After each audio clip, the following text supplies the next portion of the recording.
Hey y'all, it's Tracey Knight, your codependency coach. I am so excited today because I'm going to piggyback off of a conversation I had with an in-studio guest, Carl, where we were talking about, this notion around men making less money than women, and then the man sometimes feeling like he's questioning whether or not he has what it takes to really be in the relationship, to be a balanced and equal partner. Well, it got me to thinking about the inverse of that, because I hear so many women wanting to date, right? And they want to date their equal. And some people would say a partner that is equally yoked.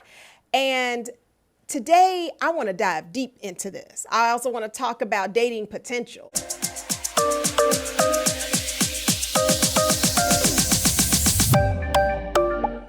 But let's start off with this. The question is, he makes less money. Should I date him or should I not? Well, that's a loaded question, and I'm going to hit it from a couple of different dimensions.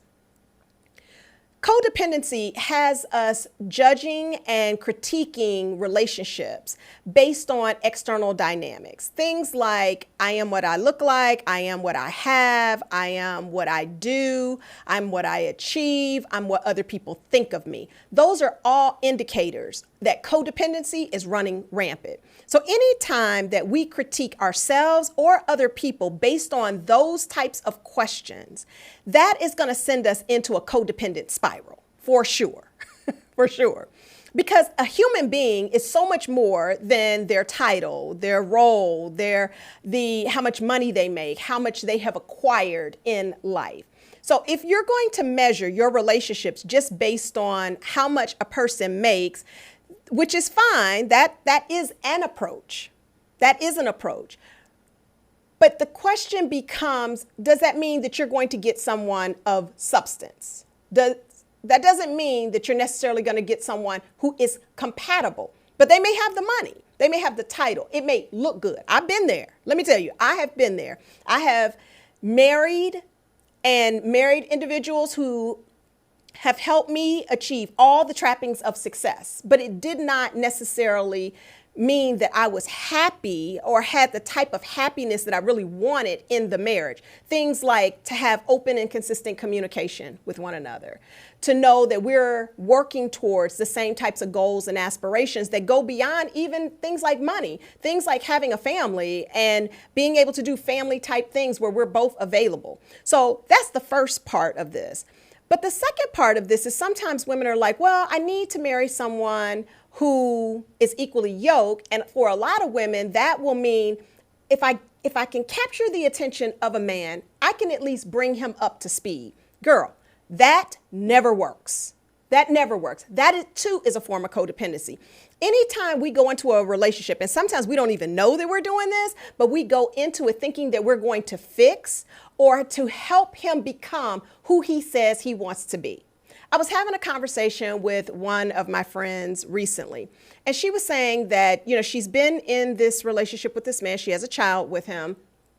And, he's always talking about all the things that he wants. And she feels like it's her role as the woman, as the fiance, to help position him as such, to support his aspirations, to support the vision that he has for his life. And so the question I asked her was, does he have vision or does he just have a dream? Because that is distinctively two different things. See, the reality of it is there are 3 levels of decision making. The first level is a dream. And so when you're talking with someone, you're sort of assessing whether or not this person really wants what it is that they say they want. You want to assess whether or not they are truly in a vision state or if they're in a dream state. Dream basically means people dream of being a millionaire, but the most that they're willing to do to make that dream a reality is to play the lottery. Nothing wrong with playing the lottery, but it requires very little effort to play the lottery. So it is a dream to have $1 million, but they may not be willing to do what it takes to really get to the $1 million, which brings me to the second D in decision making, which is you have decided. So you want to basically assess whether or not this person has really made a decision, because making a decision, there is no plan B. There is only plan A. And you will start to see that that person is taking proactive steps towards that decision. There is no plan B, because anytime you have a plan B, that detracts and takes away from plan A. So you will see that the person is really making actionable steps. One of the things my friend said is that she had put him in various situations. He wanted to, meet some people that would help him bring this dream into reality. She happened to have known some of the people, so she put him in the room with them, but he wouldn't step through the door. And the reason is probably because he didn't have the confidence to do it, and he really hadn't made a decision. It was really more a dream. The third step in making a decision, once you have decided, now there must be determination. That determination is what is going to see you through when times get really, really tough. So as partners, we know, once we've made a decision as a couple, we know there are going to be ups and downs all the time with this. But that sense of clarity and conviction, that determination to see it through to the other end, that's where the couple really bonds and creates a sense of trust and resilience to really see this project through. So I go back to, should you date someone who maybe makes less money than you? Ladies, first, we're not trying to fix men. If a man, you're not dating potential. We don't date potential. Potential has to be realized by the individual. So if you don't see him making proactive steps towards his vision for his life, it's not your job to come in and try to make him become that. That is where the codependency actually kicks in. So I thought I would just, bring this to light, because so often we are really trying to fix men. And what it does is it creates resentment. It says to him that we really don't appreciate or value who he is in this current state. If when you start dating a man, he says, this is who I am, this is the vision that I have for my life, and you're okay with it, then be okay with that, not trying to remake him into something that you would be comfortable with and that you think society would approve of. So that's my tip for today, is really don't play the fantasy game. Look at what is really there. Ask the probing questions and be willing to see the truth of what is there.